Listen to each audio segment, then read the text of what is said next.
We have the Minnesota Golden Gophers. How about this matchup? This is a fascinating matchup. At number 20, North Carolina. The Tar Heels are 7.5-point home favorites, and this game has an over-under of 50. Game kicks off at 3:30 p.m. Eastern on ESPN. And good news, we will actually see a football game play out in its entirety on the Eastern Seaboard this weekend after not seeing one of those last week. I'm so excited to see. It really was, but it was a brute. Because then the afternoon window was so backed up with the morning games. So I couldn't figure out. So, Brett, I do these watchability, the graphic, right? And I write about it for thelines.com, and I say, like, hey, in each window, here are the games that I'd prioritize based on projected competitiveness and projected quality. But because all those games got delayed, not only then are you trying to keep track of, hey, the early window games are now in the afternoon. Some of the afternoons get bled into the evening. The Purdue-Virginia Tech was an early window game that went into the primetime window. Yeah. But it's not just, okay, tracking those. It's now, where are they on the networks? I think that Purdue-Virginia Tech game changed networks like 3 or 4 times because they were like, keep prioritizing which one's where and all that. So, gosh, the weather was a nightmare for the remote. But, hey, we made through it, and it was College Football Saturday, so we love it. Yeah, I mean, Kelly, I had 9 different games up on my screens. The quad box for YouTube TV is coming great. And I still didn't have enough screens to accompany the afternoon window or the evening window. Yeah. Anyway, I digress. Back to North Carolina and Minnesota. Tez Walker, we've all heard about it. His eligibility was denied for the season. Real shame. Real shame on the NCAA there, so he's not going to play. Running back British Brooks missed last week, and he's questionable again for Saturday. But that wasn't much an issue for the Tar Heels.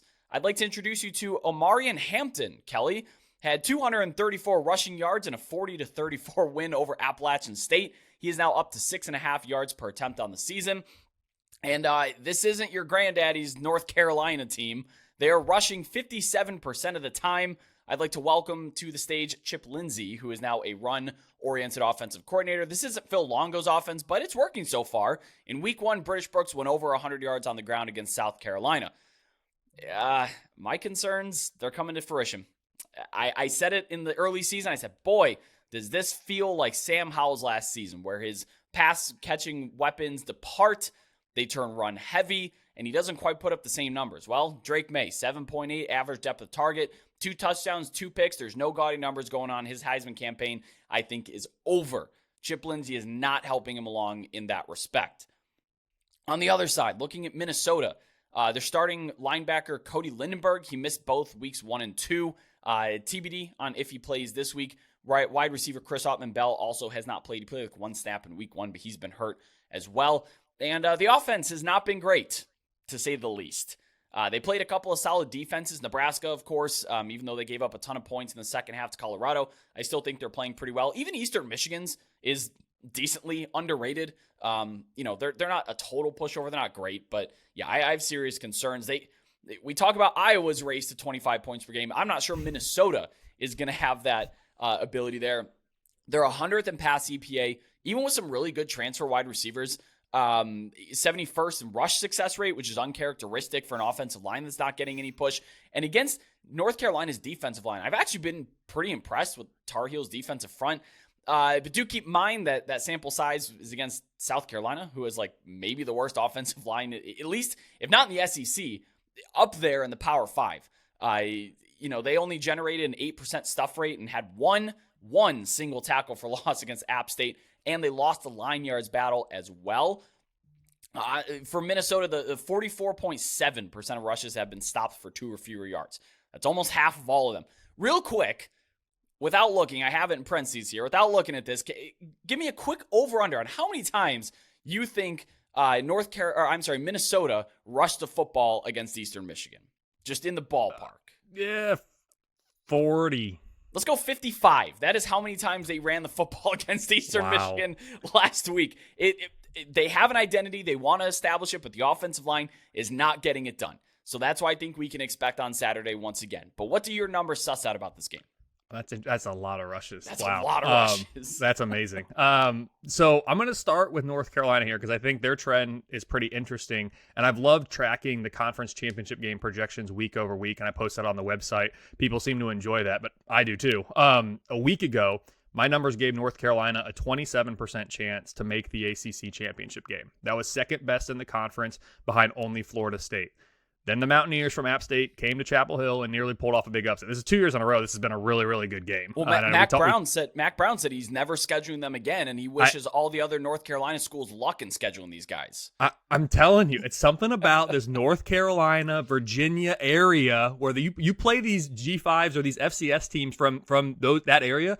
They are tough, and I have no idea what it is. Yeah. I can't quantify it, but that's just the reality. North Carolina's power rating fell 2 points from number 21 to number 26, and the Tar Heels have now just a 13% chance to make it to Charlotte. That's the 5th best odds behind now Florida State, Louisville, Miami, and Syracuse. How about Syracuse in that top 4 for me right now? Had a great year so far. The regular season win total projection is still up, though, for North Carolina, from 8.1 in the preseason to 8.4 currently. That's due to the 2-0 start and what's a pretty good win against South Carolina to open the year at a neutral site. The numbers have UNC -7 in this one with a 69% win expectancy. This offense is still a top 20 unit for me, and the defense is currently in the low 50s. On the other side, through no fault of the defense, which has been projecting and performing like a top 10 unit every single week, I still have Minnesota number 9 on defense. Minnesota's down more than 2 points in the ratings and more than 10 spots in the rankings compared to the preseason. The offense has been the problem. As you touched on there, they've fallen from number 52 to number 79. So I see this game as strength versus strength. Minnesota's top 10 defense is traveling to Chapel Hill to take on UNC's top 20 offense. It's worth noting that North Carolina travels to Pitt next week for their first true road game of the year and their ACC conference opener. Given the close call we had last week against App State, though, I don't think the Tar Heels are going to be looking ahead to that Pitt game. But Minnesota can and will win this game if they are. So North Carolina absolutely needs to be on their game and focused on the Golden Gophers. Bottom line, I have North Carolina -7 with a 31% chance for Minnesota to pull off the upset on the road. You had me there when you said Minnesota can and will. Before you said if they are, I was like, wow, Kelly, we're taking a stand here, calling our shot with the upset on the road here. Not quite. My aggregated power ratings, they only favor North Carolina by 3.5. But I have a hard time backing Minnesota with this offensive scheme.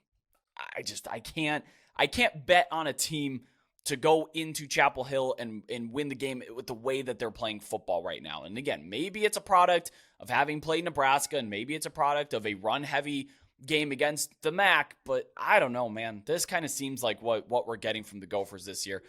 This was a game I also wanted to bet the under. The total came in a little bit lower than expected. Really, anything at or over 51 points would have been an instant under bet for me. 51 is a key number there. You know, I still kind of like it under 50. I don't think it's going to get to 51 because I'm also seeing 49.5s. And again, because 51 is such a key figure, it's going to take a lot to move it up to that. But yeah, I think if I have a play in this game, it's going to be under the point total here.